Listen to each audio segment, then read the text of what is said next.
السلام عليكم ورحمة الله وبركاته، معاكم محمد تحسين من قناة السرشاجي، ازيكم عاملين ايه؟ اتمنى تكونوا بخير وصحة وعافية ان شاء الله. النهارده احنا هنتكلم عن تشارت او جراف او رسمة بيانية بتعبر عن حصة كل واحد في التوتال. بمعنى انت دلوقتي لو انا ما اجي اقول لك مثلا انا عايز اعرف انت عندك مثلا كشك سجاير مثلا، ونفترض ان في مثلا انت جبت تحصيل اليوم بتاعك 1000 جنيه.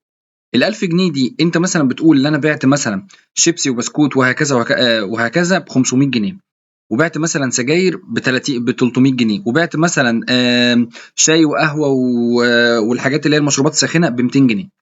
فلما اجي اقول لك السجاير قصدي السجاير بتمثل قد ايه من ال 1000 جنيه، هتقول لي ده 30% لان هي اتباعت ب 300 جنيه، وتوتال اليوم بتاعك كان 1000 جنيه. طب لما اجي اقول لك مثلا انت البسكويت والشيبسيهات والكلام ده بعت بيه بكام النهارده، تقول لي ب 500 جنيه. يبقى كده كام؟ 50%. فهمت قصدي ايه؟ فالفكره بقى ان انت ايه، بتحسب حصه كل قسم من توتال الاجمالي بتاعك اللي هو ال 1000 جنيه بتاعك. فاحنا قبل كده شرحنا الباي تشارت. الباي تشارت دي كانت برضو بتقيس عباره عن دايره كده، وبتجيب كل التقسيمه، كل واحد واخد حصه قد ايه من الدايره الكبيره. فدلوقتي احنا هنتكلم عن حاجه جديده اسمها تري ماب. التري ماب دي حاجه برضو بتبين لك ايه الحصه في كل واحد، بس بشكل فيرتيكال اللي هو شكل مربع. تعالى كده اوريك. لما اجي ادوس على اد تشارت واجي انزل هتلاقي في حاجه اسمها تري ماب اهي. اجي تدوس على تري ماب كده وافردها كده شويه. التري ماب اول ما انت بتيجي تاخد التري ماب، هو بياخد اي كومتين كده وبيوريك بس ايه، يعني بياخد اي مثال من الداتا بتاعتك عشان يوريك ايه شكل التري ماب عامله ازاي. بس انا اقول له انا عايز اقول له البيتزا كاتيجوري، انا عايز اخد كده البيتزا كاتيجوري اهي. ايوه احطها هنا كده اهي في الدايمنشن، واخد قصادها اللي هو الكوانتيتي. فين كوانتيتي؟ ايوه واخد الكوانتيتي احطها في المترك. هتلاقي ان اعلى رقم هو ايه؟ الكلاسيك ده كام؟ 75 قطعه على الشمال. هتلاقي الرقم على الشمال 75 قطعه، بعديها 61 قطعه، بعد كده 38 قطعه، بعد كده 35 قطعه. دي شكلها زي شكل ايه؟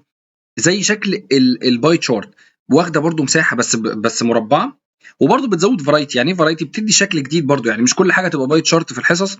ده بتدي ايه؟ فرايتي يعني تنويع.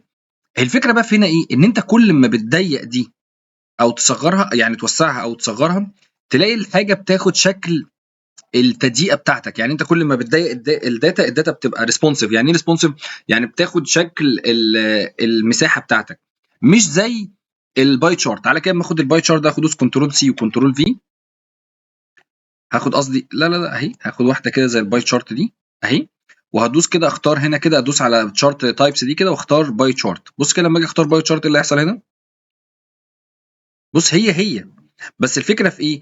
ان هنا انت عارف تشوف الداتا ازاي. يعني بيقول لك الكلاسيك اعلى حاجه، بعد كده الفي جي بقى اللي هي نوع البيتزا الاعلى حاجه الكلاسيك، بعد كده الخضروات، بعد كده الفراخ، بعد كده ايه السوبريم. لكن هنا انت مش شايف اي حاجه، فاهم؟ دي باي تشارت، فلازم توسعها كده شويه عشان تشوف.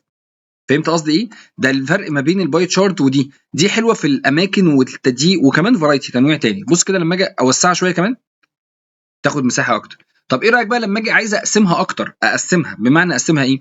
يعني عايز اعرف في الكلاسيك ده كام مقاس اللي هو ايه؟ اللارج والاكس لارج والميديوم والسمول وهكذا. عايز اعرف كلهم يعني تقسيمه كل واحده في جوه كل قسم كام. تعالى كده اما نيجي ندوس، هنيجي هنا كده وهنيجي نقول له عايزين البيتزا سايز. بيتزا سايز نحطها هنا كده. بص كده ركز. تعالى نطلعها هنا فوق دي كده الاول، بيتزا كاتيجوري الاول، بعد كده بيتزا سايز. الكلاسيك بيقول لك انهي سايز فيها اعلى؟ السمول، بعد كده اللارج، بعد كده الميديوم، بعد كده الاكس لارج.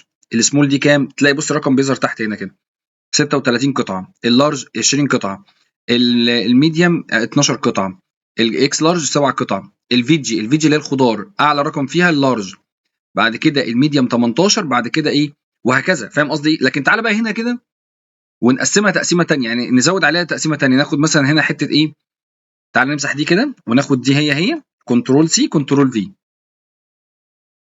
وناخدها كده على اللي جنب كده، ونختار هنا تشارت تايب، ونختار هنا ايه؟ باي تشارت. بص انت مش تفهم حاجه، مفيش حاجه باينه. فهمت قصدي ايه؟ هو ما خدش اساسا حتى الاكسلر المقاسات اللي هو السايزز او السايز معاه. فهمت قصدي ايه؟ فدي بتبقى الى حد ما دي بتبقى كويسه في اماكن ضيقه. تقسيمه برضو بتبين لك التقسيمات وهكذا، وكمان فرايتي تنويع، ان انت بدل ما تبقى تختار الباي تشارت والدونت اغلبيه الوقت، لا ممكن تزود وتحط ايه اللي هي التري ماب. ممكن هنا بقى تيجي في الستايل وتحط بقى تغير بقى كتير، يعني ممكن تقول له جريدينت دي يعني ايه؟ يعني الرقم التقيل او الرقم الكبير يبقى رقم ازرق قوي، والرقم اللي في النص يبقى ازرق خفيف، وهكذا. ممكن تخليه سنجل كلر يبقى بالمنظر ده كده، وتقول له مثلا عايزه كده مثلا يبقى الوانات كده مثلا اهي، وتقول له مثلا، او ممكن تخلي مثلا الرقم الكبير يبقى باللون الاخضر، والرقم الميديان يبقى باللون الازرق، والمن خالص يبقى باللون الاحمر ده كده. فهمت قصدي ايه؟ يبقى اخضر ازرق احمر وهكذا. هنا بقى الليبلز ممكن نحط مثلا الليبلز دي اللي هي الارقام اللي بتبقى محطوطه، قصدي الحاجات دي ممكن تزود مثلا عليها تبقى 16، تبقى هي دي الليبل اهي. انت بقى بتقعد بقى تزود حاجات كتير، يعني هنا التعديلات كتير، دي الليجند في تفاصيل كتير كده كتير تعرف تضيفها.